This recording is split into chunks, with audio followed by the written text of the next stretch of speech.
for To the Point. From Wood TV, this is 24-hour News 8 Daybreak. Good morning to you. I'm Lindsay McComo. And I'm Evan Dean. Welcome to Daybreak. It is 7 o'clock on Sunday, January 13th. And right now on Daybreak, a brew pub in West Michigan is opening its doors to try and break the stigma surrounding marijuana. We're talking to the owner about his efforts. And another controversial statement from interim President Engler met with more calls for him to be fired. Plus, the government shutdown remains at a stalemate, but one national park in Michigan is set to reopen without federal funding. Well, we do start with a check of that forecast and a check of Storm Track Live. You can see not a whole lot on the radar, but Terry, if we're not going to have snow, hey, we'll take some sunshine today. Be a nice trade-off today because I'll tell you, it has been a very gloomy stretch around here. We've gone the last 6 days in a row with 0% sunshine, 8 of the first 12 days of January with 0% sunshine. So I think all of us could use a little brightness, at least in the skies across West Michigan today. Now, as you look out over downtown Grand Rapids, not much is going on. In fact, we are looking at quiet conditions here in the majority of the Great Lakes region. Well, we've had quite a massive snow event going on just off to our south. And in fact, if you do happen to be traveling today, Illinois, Indiana, Ohio, Kentucky, Tennessee, still some accumulating snow going on with some freezing rain as a possibility mixing in.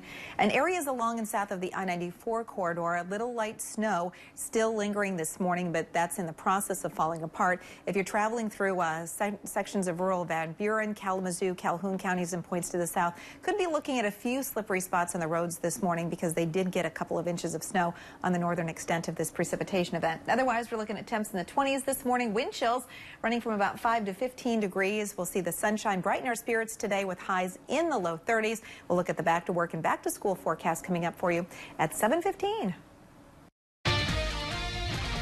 We're following some breaking news for you this morning out of Grand Rapids. Police are investigating a stabbing on the southeast side of the city. This is on Burton Street near Thelma. We do know one person was stabbed in the stomach and suffered non-life-threatening injuries. We did have a crew on scene who reports police using a bullhorn to try to get someone to come out of a house to talk to them. We're also in touch with investigators and we'll bring you the very latest information as we learn it. We are working to get an update on a teenager who was shot in the back yesterday in Battle Creek. Police say it happened yesterday afternoon at the Arbor Point townhomes near Michigan Avenue. The 19-year-old was hit once and rushed to a hospital where he underwent emergency surgery. He was last listed in serious but stable condition. Police tell us no arrests have been made and they have not released a description of a possible suspect in this. The wife of a soldier from Michigan is in jail this morning in connection to his murder. Our team confirmed last night through court records, Camilla Hassel has been arrested in this case. Her husband, Tyrone Hassel III, was visiting family in St. Joseph for the holidays when he was shot multiple times. One other person was also arrested in this. We do expect to learn more information from the Berrien County prosecutor tomorrow.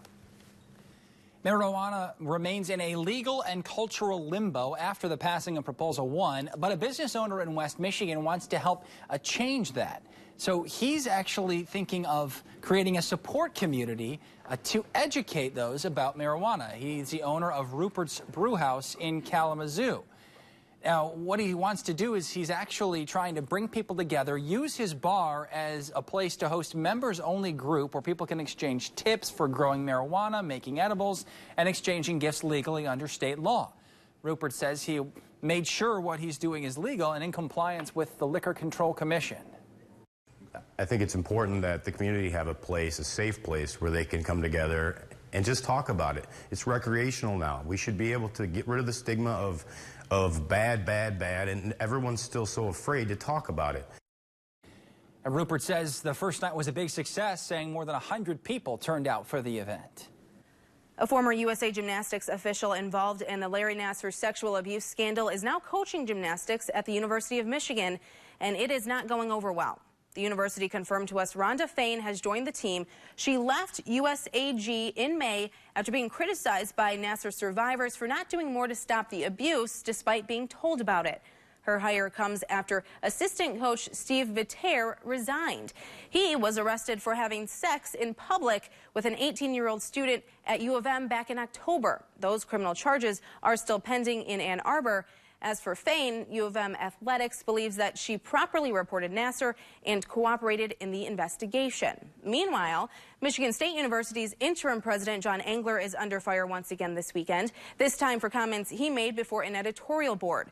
The former governor met with the Detroit News editorial board on Friday. He said he is done with investigations into the university's handling of the Nassar scandal and wants to focus on looking forward. Here's a quote from that meeting. Engler was referencing survivors who have not been in the public light and said, quote, in some ways they have been able to deal with this better than the ones who've been in the spotlight, who are still enjoying that moment at times, you know, the awards and recognition. And it's ending. It's almost done. Engler also said he thinks the new fund trustees proposed and approved last week will be restrictive in who money can go towards, but the new chairperson does not agree. Diane Byram tweeted yesterday saying John Engler does not speak for the board and does not have a vote. The Board of Trustees has the authority to determine the details of the new fund to assist survivors.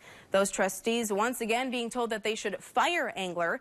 There is a search for a permanent president, but based on the timeline, Engler will remain interim for another 6 months. As the partial government shutdown drags into its 23rd day, most national parks, among other places, remain closed. However, the Sleeping Bear Dunes will reopen despite the lack of federal funding. 24-hour News 8's Justin Kolar is live in studio control with how the park system will be able to operate. Justin? Yeah, good morning, Evan. The Sleeping Bear Dunes National Lakeshore in Leelanau County announced yesterday they will reopen without federal funds. National Park Service officials determined recreational fees like entrance passes can be used to bring back maintenance crews to reopen the park. For the past few weeks, a nonprofit group called Friends of Sleeping Bear Dunes helped keep the park clean in the paid staff's absence. Other parks in the system have not been so lucky. Parks like Joshua Tree National Park in Southern California have reported vandalism, litter, and the park's namesake trees destroyed in some cases.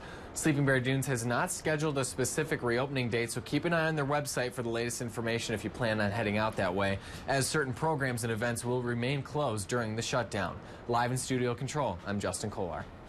7:06 right now. Family, friends, really the entire nation feeling relief this weekend, knowing Jamie Kloss was found alive. But experts say that this is only the beginning of a long road of recovery. And the Navy has a new weapon in its arsenal. What we know about the new USS Wichita.